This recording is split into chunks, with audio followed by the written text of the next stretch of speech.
El Señor esté con ustedes. Y con su espíritu. Del Santo Evangelio según San Marcos. Gloria a ti, Señor.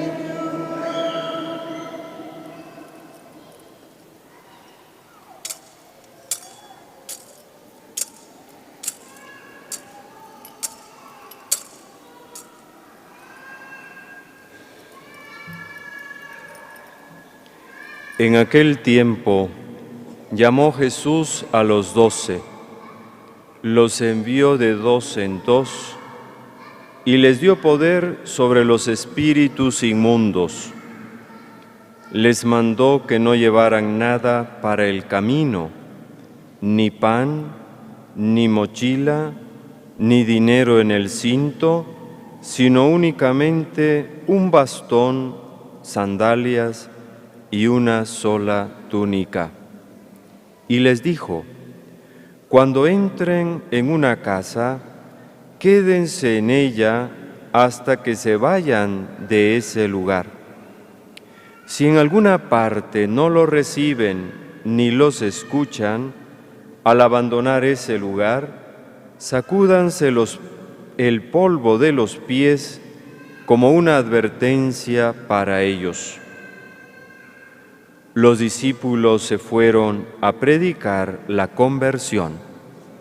Expulsaban a los demonios, ungían con aceite a los enfermos y los curaban. Palabra del Señor. Gloria a ti, Señor Jesús.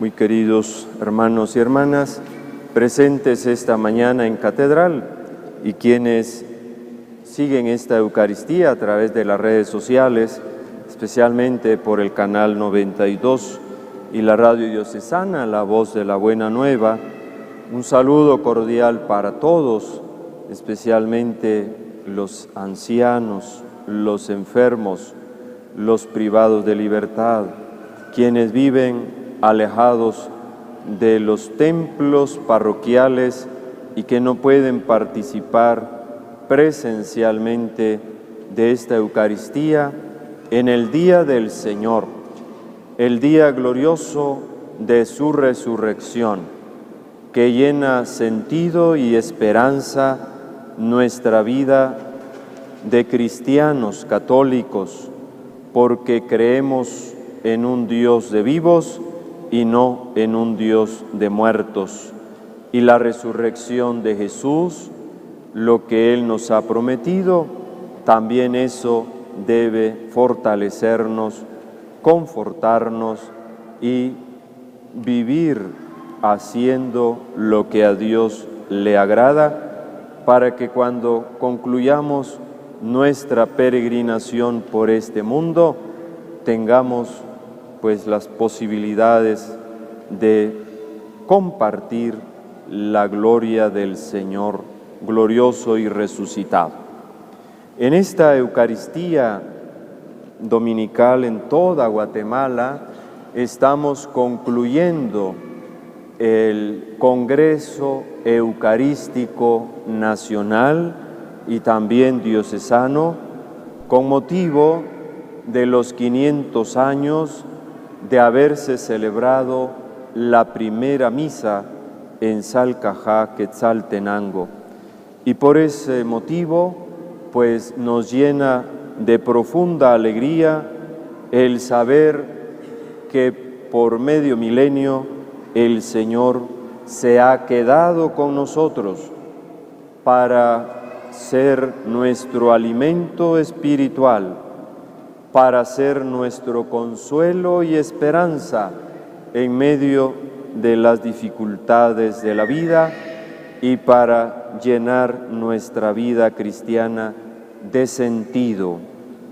Las lecturas de la palabra de Dios de este domingo nos hablan cómo Dios nos envía como testigos en el mundo, o también sobre la vocación y la misión evangelizadora de la Iglesia con los criterios con que Jesús envió a sus discípulos y a la vez narra la difícil experiencia vivida por el profeta Amós.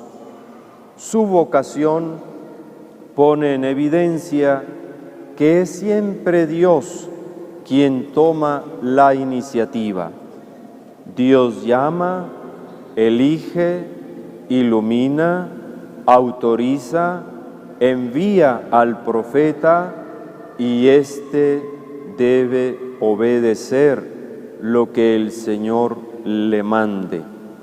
Sabemos cómo los profetas, pues no solamente recordaban al pueblo la alianza establecida con Dios, los mandamientos, recordaban pues esa esperanza hacia la salvación, pero también los profetas fueron los auténticos, no aquellos oficiales de aquel templo de Betel, donde habían profetas que estaban al servicio del rey, y entonces eran personas pues que no podían hablar mal del gobernante de turno, sino que tenían que halagar los oídos haciéndoles ver cosas buenas.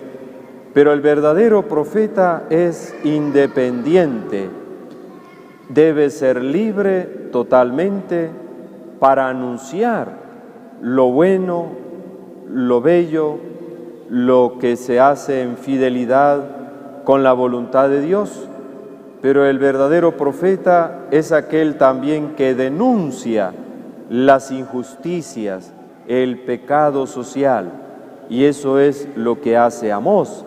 En un periodo como de cierto progreso material, se da cuenta de que mucha gente se aprovechaba de los pobres, que alteraban las balanzas y no daban pues los productos correctos, sino que eso les hacía aumentar sus ganancias, y eso lo denuncia el profeta Amós.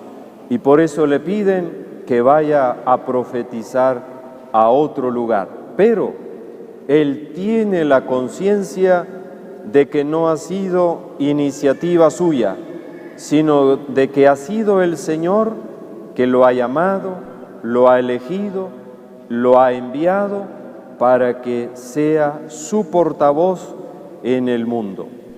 De igual manera, en el Nuevo Testamento es Cristo quien llama, elige, ilumina, forma a sus discípulos, autoriza y envía a sus discípulos como luego apóstoles enviados.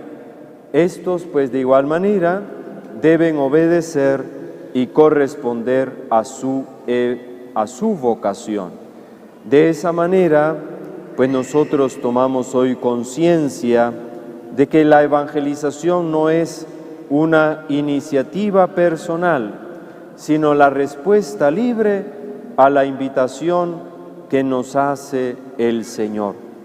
Tomamos hoy mejor conciencia desde el documento de Aparecida en el año 2007, que dijo de que América Latina era un país de bautizados, pero no un país evangelizado, y de ahí esa conciencia que se fue formando para saber que todo bautizado y confirmado está llamado a ser discípulo misionero del Señor.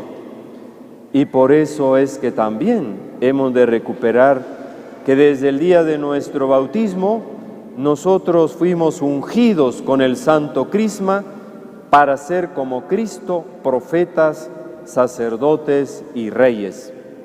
Esa triple misión que también luego la recibimos aquellos que formamos parte del sacerdocio ministerial u ordenado, pero que somos parte de ese pueblo sacerdotal, de ese pueblo profético que también debe anunciar las maravillas de Dios y denunciar también el pecado, la injusticia social. Y todos formamos parte de ese sacerdocio, de esa dimensión real de ser hijos e hijas amados de Dios Padre. En la segunda lectura, San Pablo describe a los efesios el plan divino sobre nosotros como sus hijos.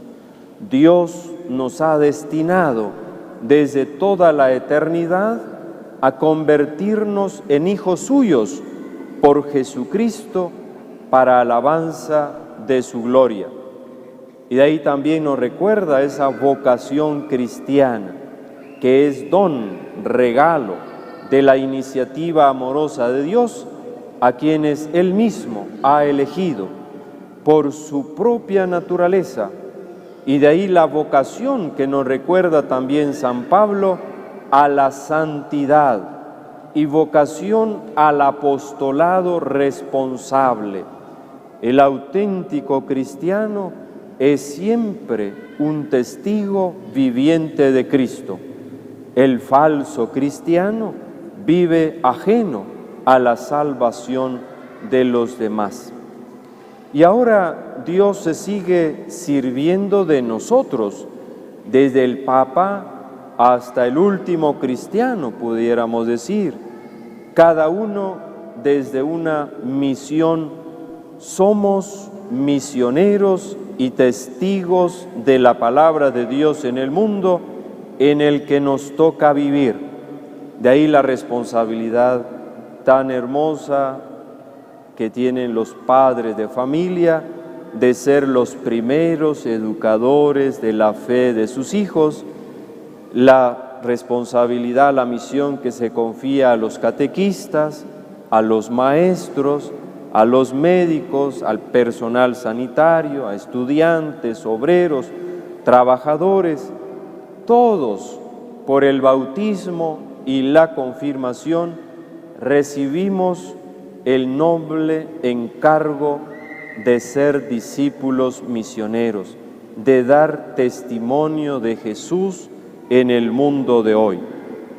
No hay duda de que el mejor enviado y profeta es Cristo mismo, pero desde Amós en el Antiguo Testamento, los 12 apóstoles en el Nuevo Testamento y Pablo en la segunda lectura, un buen ejemplo de apóstol y enviado, misionero, apasionado por Jesús, hasta nosotros la iniciativa de Dios enviando profetas sigue siendo actual. Por eso no se trata solo de decir, bueno, en aquel tiempo dijo Jesús, y para aquellos que lo escuchaban. La palabra de Dios hoy es dirigida a cada uno de nosotros que debemos sentirnos interpelados al preguntarnos cómo estamos cumpliendo esa misión que el Señor nos confió desde el día de nuestro bautismo. El proceso vocacional de los 12 apóstoles, pudiéramos decir que son llamados desde la dispersión, cada uno donde se encontraban, de la dispersión al seguimiento de Jesús, del seguimiento de Jesús a la comunión con Jesús y de la comunión con Él a la misión, al envío. Los apóstoles de Cristo tienen un estilo propio que Cristo propone que deben tener sus enviados. Y ante todo, aquí vienen las características de ese estilo particular de enviados, de misioneros que Jesús quiere para los discípulos de ayer, de hoy y de siempre.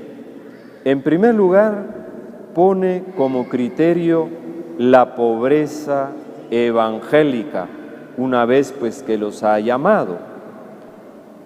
Y les dice que deben ir como con lo mínimo necesario y no lo máximo permitido, con unas sandalias y un bastón, es decir, con lo imprescindible, sin demasiados repuestos ni apoyos materiales. Pero esto tiene una razón de ser, no solo es de carácter material, sino es de ese espíritu de radical desinterés económico para que toda nuestra confianza esté puesta en el Señor, en la fuerza de la palabra y no en los medios técnicos que por otra parte nos harán siempre falta. Pero el espíritu es claro. El enviado de Cristo no tiene que tener apegos ni interés propio por las cosas materiales. Como si alguien dijera, bueno, yo si no tengo todos los materiales para la evangelización, no evangelizo. Indudablemente que antes debe recibir una formación, porque nadie puede dar lo que no sabe. Nadie puede compartir una experiencia de Cristo si antes no ha tenido un encuentro personal con Él. Y de ahí la insistencia en la importancia de estos retiros de encuentro con Cristo y la conformación de pequeñas comunidades de discípulos misioneros que se están llevando a cabo en todas las parroquias de la diócesis. Además de esa actitud de pobreza evangélica, ¿verdad? De ese espíritu de humildad y de confianza más en Dios y en su palabra, es también tener una total disponibilidad y dedicación, sin caer en tentaciones de profesionalismos o de triunfalismos, ni tampoco de instalaciones cómodas. El verdadero enviado no se vende buscando el aplauso o el interés propio. Seguramente un verdadero profeta de Cristo, sea ministro ordenado o laico comprometido, que decide ser coherente en este mundo, puede contar con la incomprensión y hasta con la persecución, como la experimentaron la mayoría de los verdaderos profetas, como también de Jesús de Nazaret. Como Amós, por parte del sacerdote del templo de Betel, o como Cristo, que no es un profeta bien acogido en su tierra, como se nos recordaba hace 8 días, o los apóstoles, que en algunas partes sí serán recibidos, pero en otras partes no. Un cristiano católico que da testimonio de los valores del Evangelio, muchas veces contrarios a los del mundo, siempre va a resultar incómodo, pero no por eso debe desanimarse en su tarea profética. En tercer lugar, junto con la pobreza evangélica y la disponibilidad total, debe predicar el reino, la buena noticia, la palabra de Dios, y no debe predicarse a sí mismo o querer darse a conocer él mismo.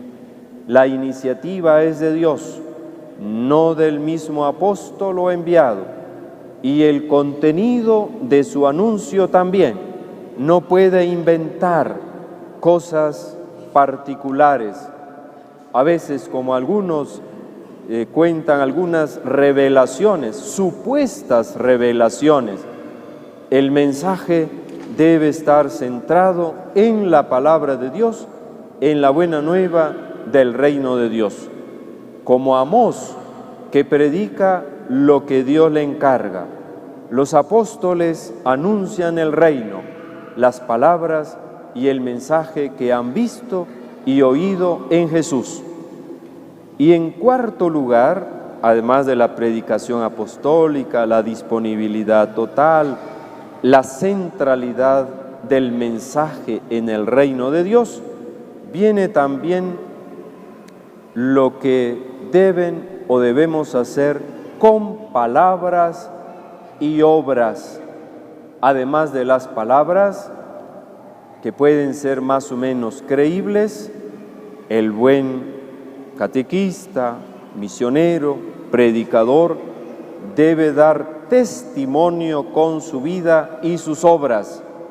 Aquellos apóstoles se dice que expulsaban demonios y curaban enfermos.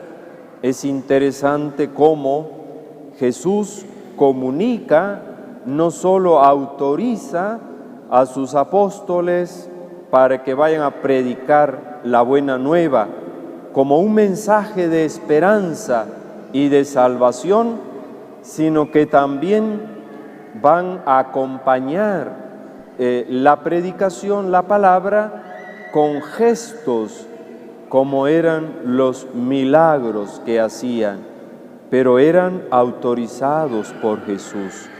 Al imponer las manos a los enfermos, pues hoy sabemos de que no es un ministerio para los laicos, ni siquiera para los diáconos, sino que la unción de enfermos es exclusiva para un ministro ordenado, sacerdote u obispo o el papa, de tal manera que la unción de enfermos que lo realiza un laico no puede ser real, auténtico, no puede ser con la unción de enfermos, sino algunos utilizan otros aceites que, aunque los bendiga alguien, si no fueron bendecidos por el obispo o de una manera de emergencia por un sacerdote, ese aceite no tiene pues la debida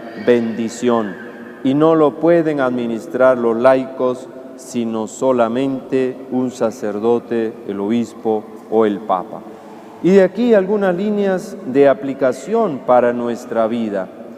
Ante todo, no hay duda que la palabra de Dios hoy nos ayuda siempre a cuestionarnos, a interpelarnos, y el primero que debe interpelarse ante la palabra es el mismo predicador, es el mismo catequista, es el agente de pastoral a quien se le ha confiado una misión, una responsabilidad.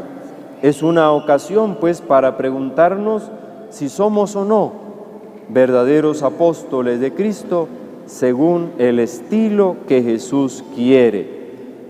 Pero el mensaje, no hay duda de que es para todos, para todo el pueblo santo de Dios, que no solo está en este mundo para salvarse Él, sino para ayudar a salvar a otros, o sea, para ser misionero y apóstol en nombre de Cristo y por supuesto que también enviado por la Iglesia.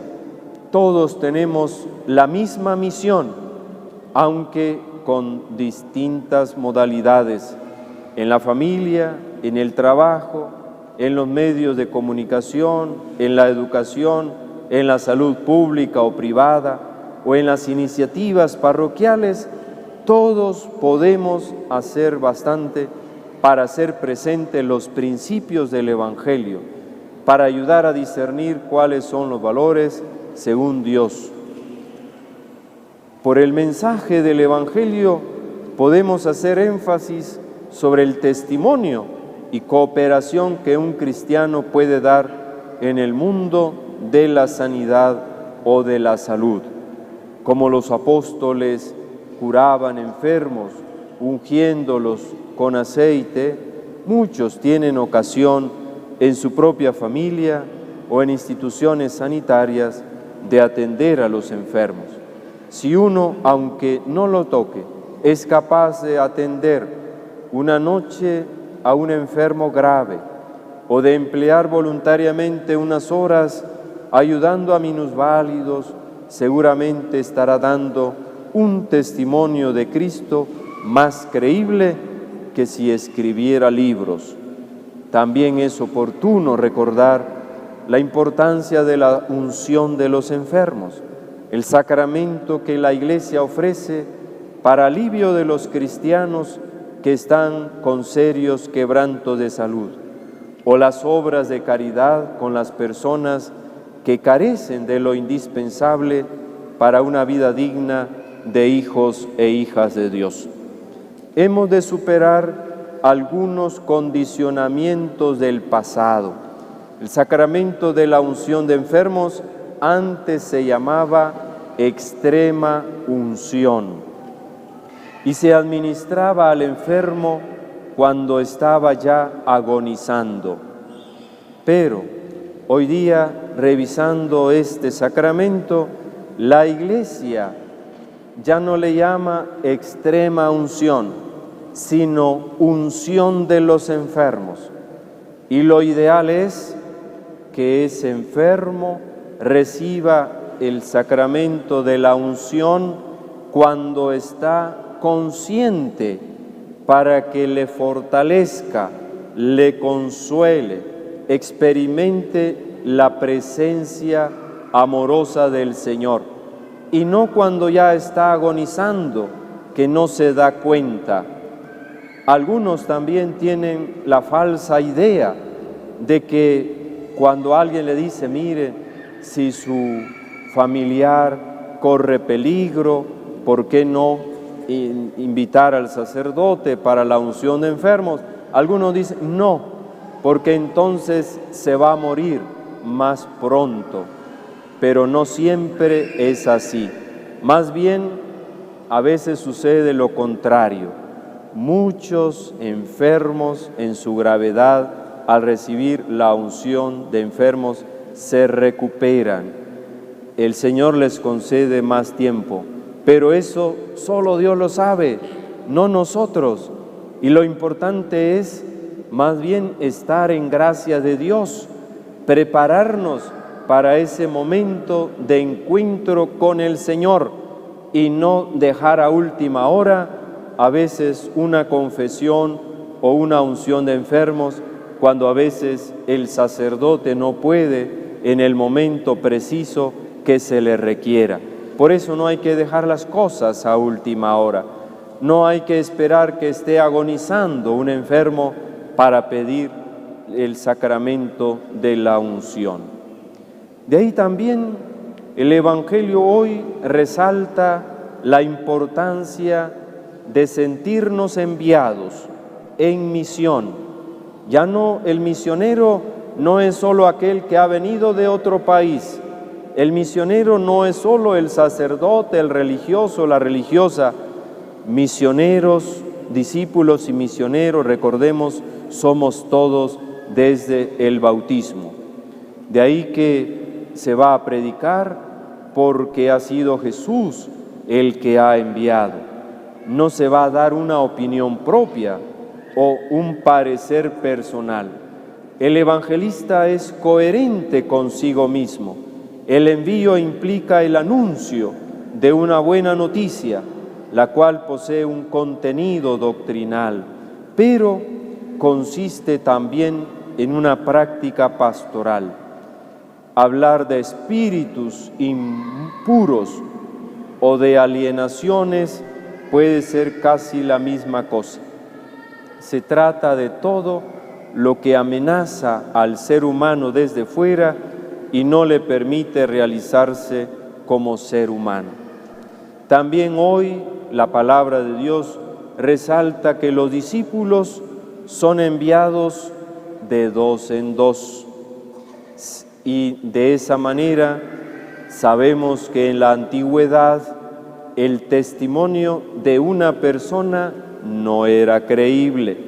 Por eso se requería al menos dos para que el anuncio fuera creíble, pero también para apoyarse mutuamente y para hacernos comprender que la misión es comunitaria y no individual. El anuncio se lleva adelante siempre en forma comunitaria. Por eso hay que crear una programación pastoral y un envío misionero desde donde se pueda hacer escuchar el primer anuncio, el querigma o primer anuncio de Cristo para aquellos que no lo han escuchado nunca.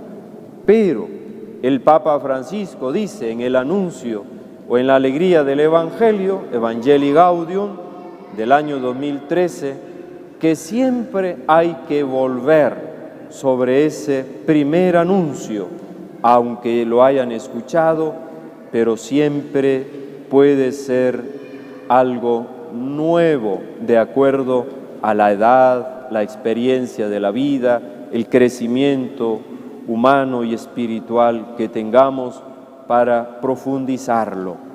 No deja de sorprender la insistencia en rechazar el triunfalismo de la misión. Los discípulos deben llevar consigo solamente lo estrictamente necesario. La misión se prepara, pero no más de la cuenta.